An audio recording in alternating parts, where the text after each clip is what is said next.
ನಮಸ್ತೆ ಕರ್ನಾಟಕ ಕಾಂಪಿಟೇಟಿವ್ ಕನ್ನಡಿಗ ಯೂಟ್ಯೂಬ್ ಚಾನಲ್ಗೆ ಸ್ವಾಗತ. ನಾನು ಇವತ್ತು ಡಿಸ್ಕಸ್ ಮಾಡಕ್ಕೆ ಬಂದಿರೋ ಟಾಪಿಕ್ ಯಾವುದಂದರೆ ಅದೇ ಇದೀಗ ಕರ್ನಾಟಕ ರಾಜ್ಯ ಪತ್ರದಲ್ಲಿ ಏನಂದರೆ ಟೀಚರ್ಸ್ ನೋಟಿಫಿಕೇಷನ್ ಆಗಿದೆ.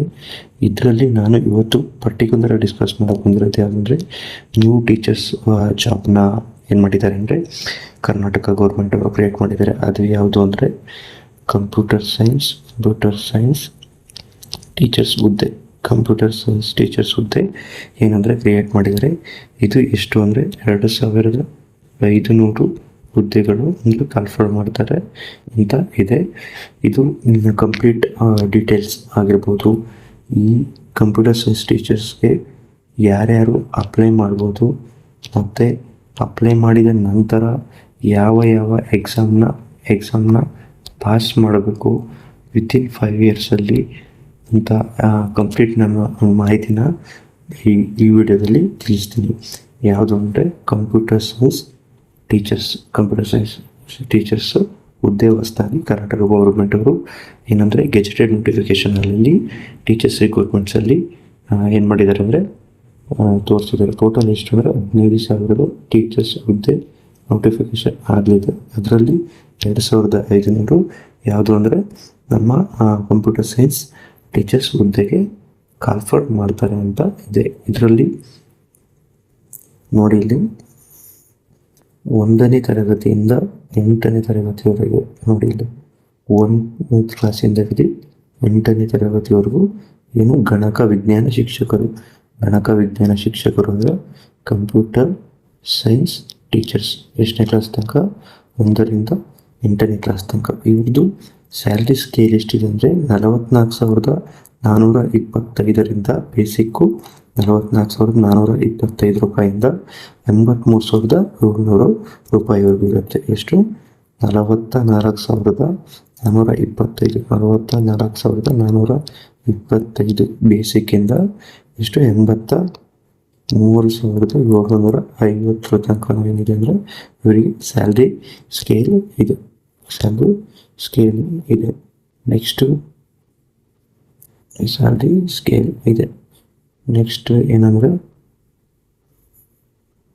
ಈ ಹುದ್ದೆ ಎಷ್ಟು ಹುದ್ದೆಗಳು ಕರೀತಾರೆ ಅಂತ ಹೇಳಿದ್ದಾರೆ ಅಂದರೆ 2,500 ನಾವು ಇಲ್ಲಿ ಎಷ್ಟು 2,500 ಹುದ್ದೆ 1ರಿಂದ 8ನೇ ತರಗತಿ ತನಕ ಟೀಚಿಂಗ್ ಮಾಡೋ ಟೀಚರ್ಸು.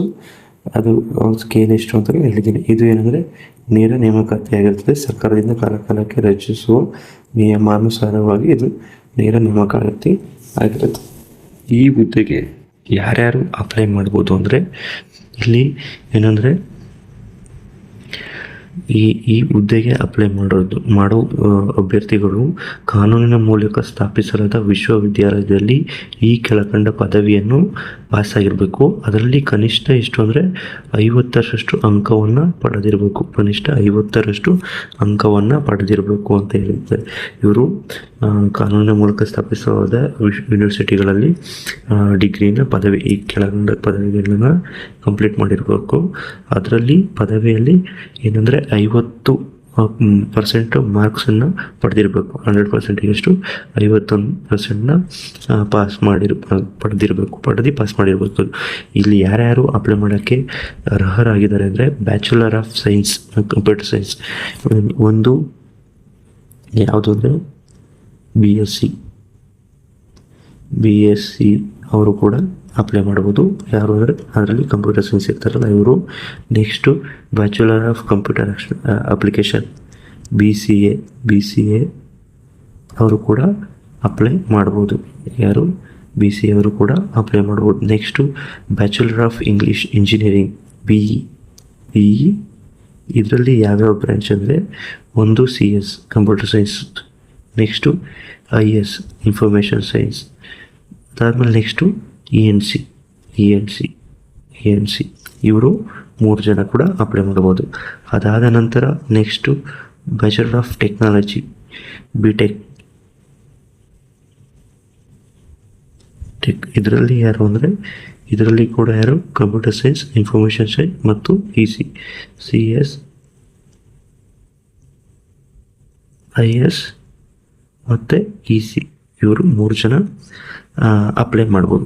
ಟೋಟಲ್ ಆಗಿ ನೋಡಿಲ್ಲಿ ಈ ಹುದ್ದೆಗೆ ಅಪ್ಲೈ ಮಾಡುವರು ಯಾರ್ಯಾರು ಅಂದರೆ, ಒಂದು BSc in computer science, next bachelor of computer application BCA, next BE ಯಲ್ಲಿ ಯಾವುದು ಅಂದರೆ CS, IS ಮತ್ತು EC ಪಾಸ್ ಆದವರು. ನೆಕ್ಸ್ಟು BTech ಬ್ಯಾಚುಲರ್ ಆಫ್ ಟೆಕ್ನಾಲಜಿಯಲ್ಲಿ ಯಾರ್ಯಾರು ಅಂದರೆ ಇಲ್ಲೂ ಅಷ್ಟೇ CS, IS ಮತ್ತು ಇನ್ಫಾರ್ಮೇಷನ್ ಸೈನ್ಸ್ ಹಾಗೂ EC ಅವರು, ಇವರು 3 ಇಲ್ಲಿ ಅಪ್ಲೈ ಮಾಡೋದು. ಇದರಲ್ಲಿ ಎಲ್ಲ ಏನಂದರೆ 50% ಮಾರ್ಕ್ಸ್ ತೆಗ್ದು ಪಾಸ್ ಆಗಿರೋರು ಮಾತ್ರ ಅಪ್ಲೈ ಮಾಡಲಿಕ್ಕೆ ಅವಕಾಶ ಇರುತ್ತದೆ. ಎಷ್ಟು 50% ಮಾರ್ಕ್ಸ್ ತೆಗ್ದು ಯಾರ್ಯಾರು ಪಾಸ್ ಆಗಿರ್ತಾರೆ ಇವರು ಮಾತ್ರ ಈ ಬ್ರಾಂಚರು ಕಂಪ್ಯೂಟರ್ ಸೈನ್ಸ್ ಟೀಚರ್ಸ್ಗೆ ಅಪ್ಲಿಕೇಶನ್ನ ಹಾಕ್ಬಹುದು. ಇದಾದ ನಂತರ ಇನ್ನೇನು ಇದೆ ಅಂದರೆ, ಇವರು ಈ ಹುದ್ದೆಗೆ ಯಾರ್ಯಾರು ಎಲಿಜಿಬಲ್ ಇದ್ದೀರಾ, ಈಗ ಈ BSc ಆಗಿರ್ಬೋದು, BCA ಆಗಿರ್ಬೋದು, BTech ಆಗಿರ್ಬೋದು, ಇದನ್ನು ಕಂಪ್ಲೀಟ್ ಮಾಡ್ಕೊಂಡು ಯಾರ್ಯಾರು ಈ ಹುದ್ದೆಗೆ ಅಪ್ಲಿಕೇಶನ್ನ ಅಪ್ಲೈ ಮಾಡೋಕ್ಕೆ ಅರ್ಹತೆಯನ್ನು ಹೊಂದಿದ್ದೀರಾ, ಅದರಲ್ಲಿ ಇನ್ನೂ ಕೂಡ ಮಾನದಂಡಗಳನ್ನು ಕೊಟ್ಟಿದ್ದಾರೆ. ಇವರು ಏನಂದರೆ, ಈ ಹುದ್ದೆಗೆ ಸೆಲೆಕ್ಟ್ ಆದಮೇಲೆ 5 ಇಯರ್ಸ್ ಒಳಗೆ ಏನು ಮಾಡಬೇಕು ಅಂದರೆ ಬಿ ಎಡ್ನ ಕಂಪ್ಲೀಟ್ ಮಾಡಬೇಕು.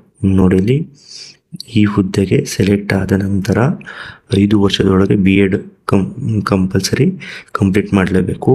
ನೆಕ್ಸ್ಟು ಶಿಕ್ಷಕರ ಅರ್ಹತಾ ಪರೀಕ್ಷೆ ಟೆಟ್ ಇರುತ್ತಲ್ಲ, ಟೆಟ್ ಎಕ್ಸಾಮ್ ಕೂಡ ಪಾಸ್ ಮಾಡಬೇಕು. ಏನು ಮಾಡಬೇಕು, 5 ವರ್ಷದೊಳಗೆ BEdನ 5 ಇಯರ್ಸ್ ಟೈಮಲ್ಲಿ BEdನ್ನು ಕಂಪ್ಲೀಟ್ ಮಾಡಬೇಕು, ಟೆಟ್ ಎಕ್ಸಾಮ್ನ ಪಾಸ್ ಮಾಡಬೇಕು. ಯಾರು ಅಂದರೆ ಈ ಹುದ್ದೆಗೆ ಗಣಕ ಅಂತ ಇದೆಯಲ್ಲ, ಈ ಹುದ್ದೆಗೆ ಪಾಸಾಗಿ ಜಾಬ್ ಯಾರು ತೊಗೊತಾರೆ ಇವರು ಏನು ಮಾಡಬೇಕು, ನೆಕ್ಸ್ಟು BEd ಮತ್ತು ಟೆಟ್ನ 5 ವರ್ಷದೊಳಗೆ ಕಂಪ್ಲೀಟ್ ಮಾಡಿರಬೇಕಾಗುತ್ತೆ. ಇದಾದಮೇಲೆ ನೆಕ್ಸ್ಟು ಇನ್ನೂ ಒಂದು ಮಾನದಂಡ ಇದೆ. ಏನಂದರೆ, ಅದೇನು ಮಾನದಂಡ ಅಂದರೆ, ಇಲ್ಲಿ SC, ST ಮತ್ತು ಇತರೆ ಹಿಂದುಳಿದ ವರ್ಗದವರು, ನೋಡಿ ಇಲ್ಲಿದೆ SC, ST ಹಾಗೂ ಇತರೆ ಹಿಂದುಳಿದ ವರ್ಗಗಳಿಗೆ ಏನು ಮಾಡಿದ್ದಾರೆ ಅಂದರೆ ರಿಲ್ಯಾಕ್ಸೇಷನ್ ಕೊಟ್ಟಿದ್ದಾರೆ. ಯಾವುದರಲ್ಲಿ ಅಂದರೆ, ಈ ಡಿಗ್ರಿ ಇಲ್ಲಿ 50% ಹೇಳಿದಾರಲ್ಲ, 50% ಮಾರ್ಕ್ಸ್ ತೆಗೆದವ್ರು ಮಾತ್ರ ಅಪ್ಲೈ ಮಾಡೋಕ್ಕೆ ಅವಕಾಶ ಇರುತ್ತೆ ಅಂತ. ಅದೇ ರೀತಿ ಇಲ್ಲಿ ಪರಿಶಿಷ್ಟ ಜಾತಿ, ಪರಿಶಿಷ್ಟ ವರ್ಗ, ಇತರೆ ಹಿಂದುಳಿದ ವರ್ಗ, ಪ್ರವರ್ಗ 1ಕ್ಕೆ ಸೇರಿದ ಅಭ್ಯರ್ಥಿಯಾಗಿದ್ದಲ್ಲಿ ಅಥವಾ ಅಂಗವೈಕಲ್ಯ ಅಭ್ಯರ್ಥಿಯಾಗಿದ್ದಲ್ಲಿ ಪದವಿಯಲ್ಲಿ ಕನಿಷ್ಠ 45% ಅಂಕ ಪಡೆದಿರಬೇಕು. ಅಂದರೆ SC, ST ಆಗಿರ್ಬೋದು, ಅದರ್ OBC ಕ್ಯಾಟಗರಿ ಇರ್ಬೋದು, ಮತ್ತು ಪ್ರವರ್ಗ 1 ಕ್ಯಾಟಗರಿ 1 ಯಾರ್ಯಾರು ಬರ್ತಾರೆ ಇವರಿಗೆ 50% ತೆಗೆಯೋ ಅವಶ್ಯಕತೆ ಇಲ್ಲ. ಇವರು 45% ಡಿಗ್ರಿಯಲ್ಲಿ ಪಡೆದು ಪಾಸ್ ಆಗಿದ್ರೆ ನಡೆಯುತ್ತೆ.